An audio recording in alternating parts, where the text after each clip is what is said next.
Hello, this is Cece with Going Solo. You are listening to WGSN-DB Going Solo Network. Today, I have a fantastic show, and I'm so excited about it. We have Camille, Virginia, and Camille, she does something a little bit unique. She is the master of offline dating. She's an offline dating coach, so welcome to the show. Thanks for having me, Cece. Yeah, it's going to be fun because, so much we talk about online dating and now we're talking about offline dating. So I think it's something a little bit different. I mean, of course, we've been offline dating for years. We did that before online was even in existence. So what made you go into this type of being a dating expert in this type of field? Well, it actually kind of happened to me. I grew up pretty shy, actually, and I basically just got sick of it. So I pushed my comfort zone, started talking to people, being more social. And with that came getting asked out by men in really random places. And I was like, well, this is fun. So I just kind of kept honing those skills, which is really just, authentically connecting with people. And pretty soon girlfriends were asking for my advice on how to meet men in the real world. And I honestly thought that everyone could do this, like get a date at the grocery store. And then I realized that people were so heads down in their phone that they had no clue. So I decided to turn it into a workshop, which turned into an online course, which turned into a business. That's great. It is true, because when I was coming out of my divorce, I remember one of my girlfriends telling me, you still have your married blinders on. And I was surprised by that because she was right. It's because I wasn't really paying attention. And after that, I noticed like a couple guys talking to me, like they would come up to me and ask me questions about products in the grocery store and different things like that. And I actually got asked out in the wine section of the grocery store one time. So I agree with that. I think sometimes we do have those blinders on. We don't realize, what is going on and that there is attraction out there. So tell us a little bit more about, I want to ask you about the burnout of online dating, because some people have been talking to me about that. And so what would you say with regards to the burnout of online dating and then moving towards being more aware of offline dating? Yeah, the burnout, when online dating and apps first came out, it was this new novel thing, and oh my gosh, I don't have to even leave my house and I can get a date. And I think the pendulum has just swung so far to that side that people are 100% relying on that.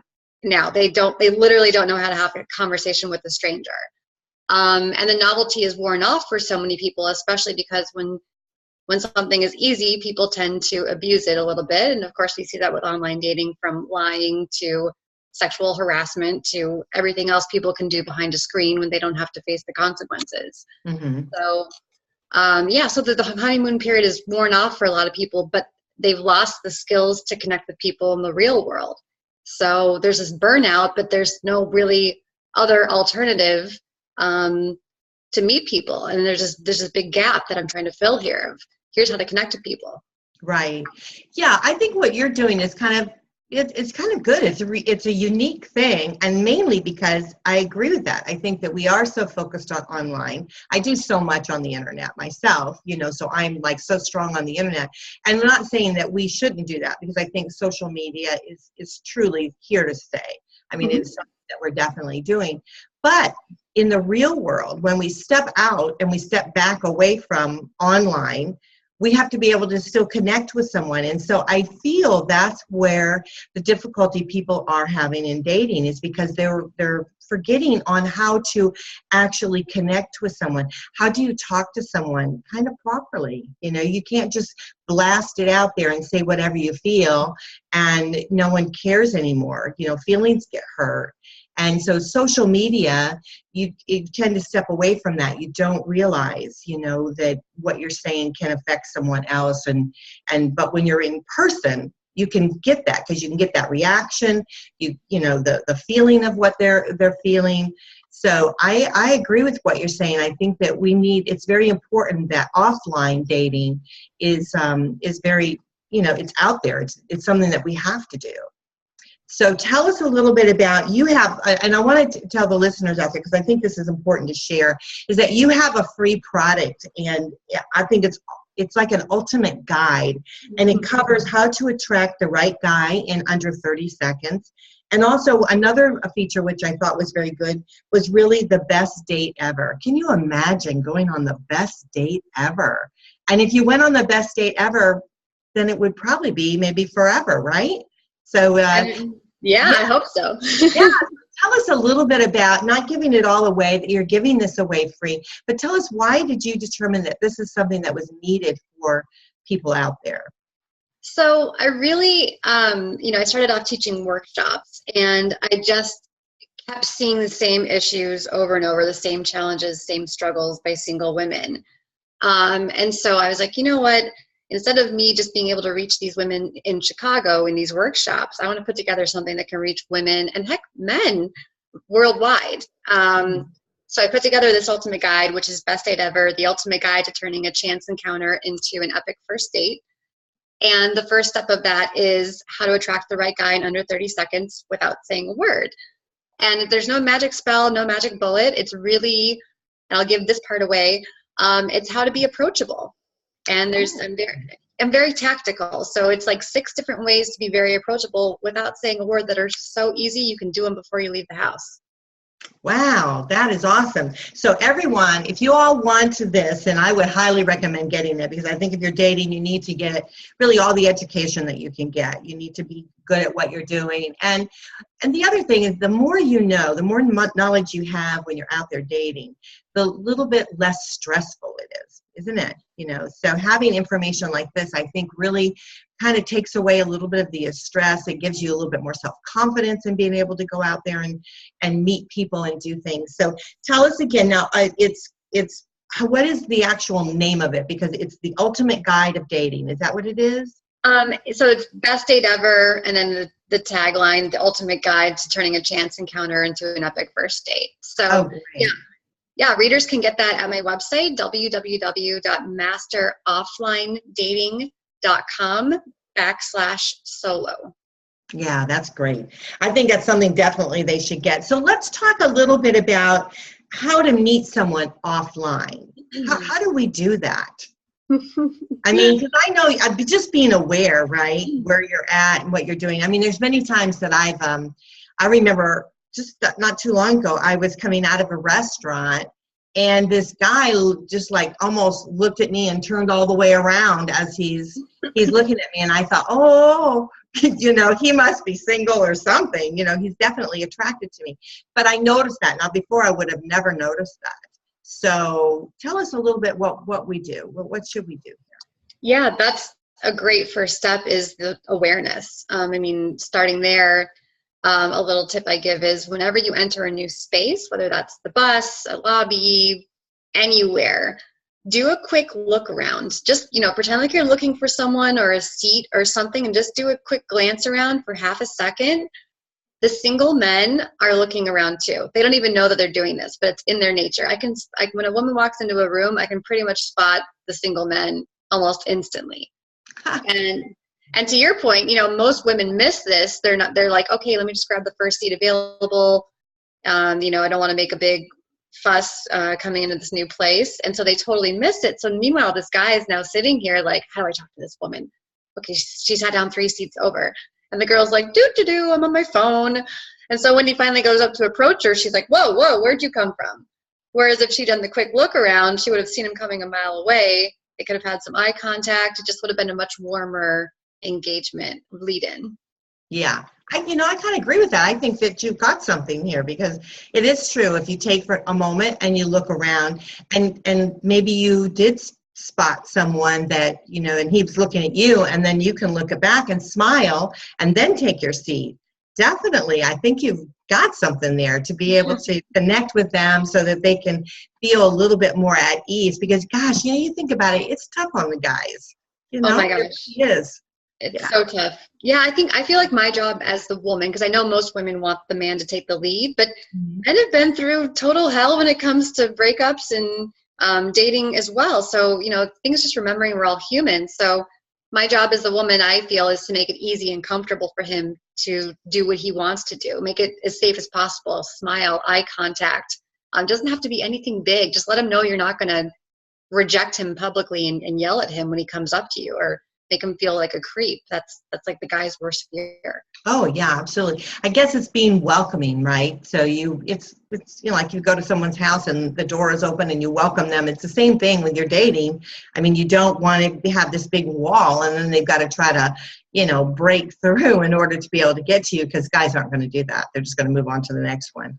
So it's better if we, and the other thing is when we're friendly and we're smiling and we're happy, it makes us feel good ourselves. So it's something that's also good from within. So if you allow yourself to be happy and smiling and go for, like, so many people have commented on me because I laugh a lot, so I'll do something and I'll end up laughing, and it's very welcoming for people because they know they want to be around somebody that's happy, someone that's joyful.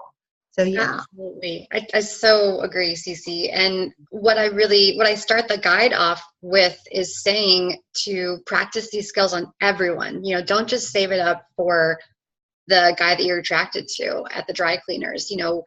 Compliment an elderly man, say hi to a woman and ask how her day's going, like warm up that social muscle, which is great, not only for you so that you're all warmed up and you practice talking to people you don't know, but you'll make other people's day, and it'll just, that vibe will reverberate everywhere you go, and people will pay it forward. It's great all around.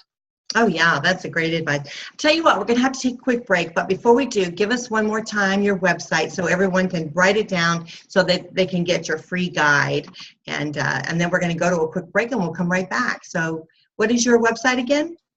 It's masterofflinedating.com/solo, SOLO. That's great. Okay, so what we're going to do then is we're going to take a quick break. When we come back, we're going to talk. We've got so much more that we're going to cover. We're going to cover a little bit more so that you feel comfortable about being able to step out a little bit and meet someone, because we're concentrating on offline dating. And we have Camille Virginia with us. She is an expert in this field. She does coaching, helps women and men to be able to travel through to meet the right one. And so that's what it's all about. And we're so excited about having her on the show. But we're going to have to take a quick break. So I want you guys to run out, grab a glass of wine, glass of water, cup of coffee, whatever it is that you're drinking, and get a little bit more relaxed, because we're going to have a great second part of the show.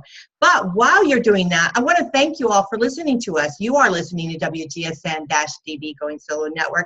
We are so thrilled to be here and be part of the Internet Singles Connection. And it seems like we just have such great shows, wonderful hosts that are focusing on not only just dating aspect of it, but also if you're going through a relationship loss, helping you with that recovery and moving you through that transition of really becoming who you want to be. And so it want to be like a rebirth of yourself, to be able to move forward and really love what you are and who you are and where you want to be. And so that's what it's really all about, is being comfortable with going solo. And we do it inspirational all the way through. So through any type of shows that we have with regards to relationship recovery, they're all inspiration and moving through the transition of dating. It's really a good vibe, a good feel. And so all of our guests, they work very hard in making sure that they give you positive, uplifting information to make you through whatever situation that you're going through. So we love it here at WGSN-DB. So we thank you, listeners, and we're just so appreciative of you guys tuning in. Please, again, email us at goingsolonetwork@gmail.com. Let us know what you like, what you don't like, what you want to hear. If you really have a favorite guest, we'd love to hear that so we can let them know, that they made an impact on your lives, and that's what it's all about. So let's get back to the show, because I'm so excited. We have Camille Virginia with us. She's a master of offline dating. We talk about online all the time. We're going to talk about offline dating, that actual connection that we make with an individual as we're beginning to date. She is an expert in her field. She is an offline dating coach. Welcome back to the show, Camille. Thanks, Cece. It is great having you. I love the subject because I feel that it's so important that we connect with people. I mean, that's what our shows are all about, is connecting with individuals. So first part of the show, you were so gracious to share with us this free product that you have out, and they can go to your website and get it. It's packed with information on dating. And then we also talked about the burnout people are feeling on, online. And part of that, and you and I both kind of agree with it, part of that is the connection that seem to be lacking on social media, that we want to be able to, when we get out there and we start that dating, we want to be able to have that kind of connection. Then we move forward in attracting. How do we date and we get out there and we be aware that there are human beings out there that are right next door, both men and women, that we pass each and every day, and we're not even aware that we pass them and that we could possibly be making that connection. So we started into that conversation.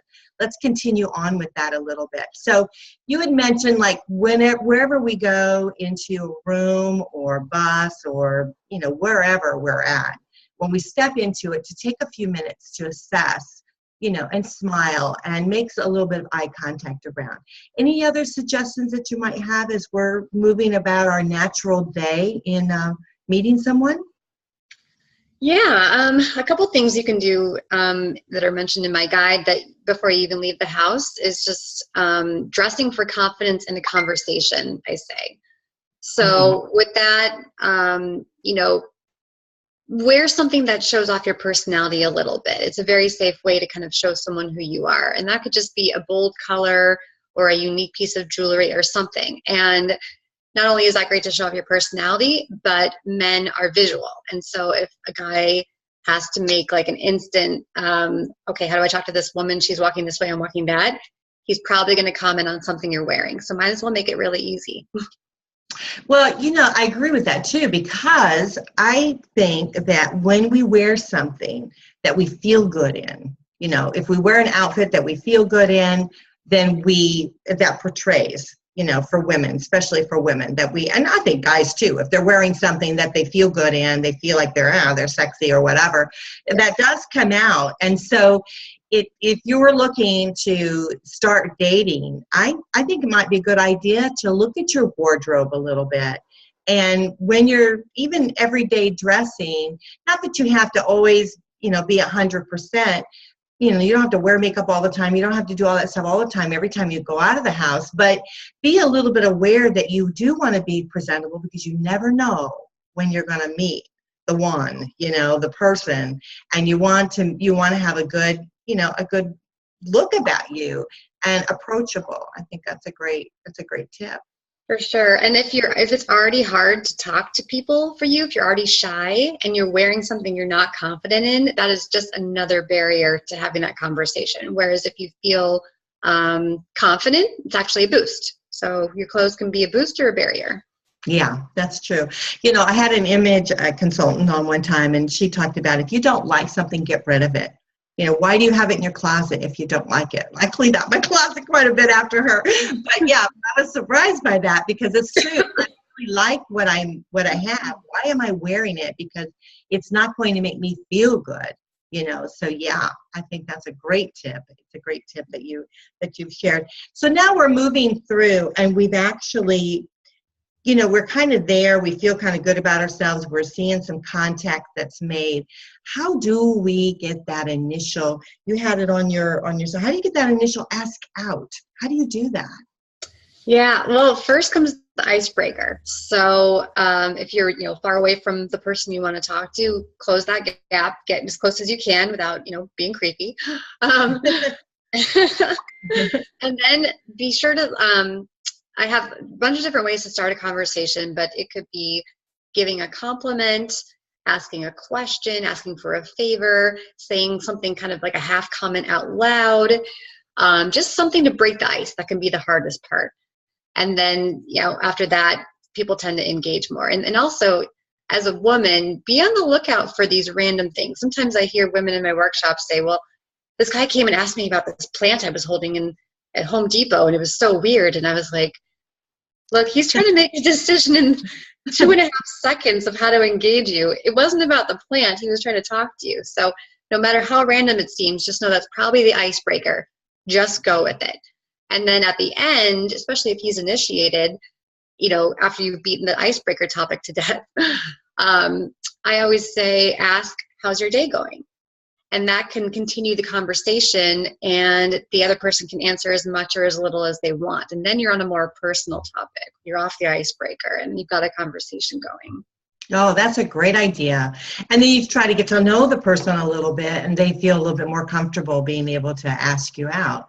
Yeah, that's awesome. That's awesome. But I like the icebreaker one because that has happened to me many times. And before, like, again, having my, blinders on, not realizing, I just be talking about whatever the item was and say, okay, goodbye. Yeah. That happens so often. Yeah, definitely. You don't want to do that. So that's not a good thing for sure. But yeah, I think this is great tips, great advice, absolutely wonderful. And anything else that you'd like to share with our listeners? I would say the only other tip that I'll share to get him to ask you out is to, once you've got the conversation going, try introducing things like favorite hobbies or passions or things that potentially you can do together. Like, oh, what do you do on the weekends? And things like that are just kind of casual conversation topics. You're just getting to know someone, but at the same time, when he says, oh, I'm actually taking tennis lessons, and you say, I love tennis, he can say, well, we should play together sometime. Yeah, there you go. And so the door is completely open. It's absolutely open to you. That is great advice. It's wonderful. And I just love all that you had to say. And I agree. I think that we have to start being more aware of what's out there and who we can talk to and who we can meet. And it's super, it's a super way of dating. So you are the master of offline dating, and your name is Camille Virginia. And tell us again your website. It's masterofflinedating.com/solo, SOLO, and you can get my free gift there. That's great. Okay, it's wonderful. Well, I want to thank you for being on WGSN-DB Going Solo Network. It's been a joy to have you. Thanks so much, Cece. It's been a pleasure. That's great. Okay, well, this is Cece with Going Solo, and you are listening to WGSN-DB Going Solo Network, and we'll be back for another great show. I hope you stay with us. I love you, and it's great. It's great to have you. Bye for now.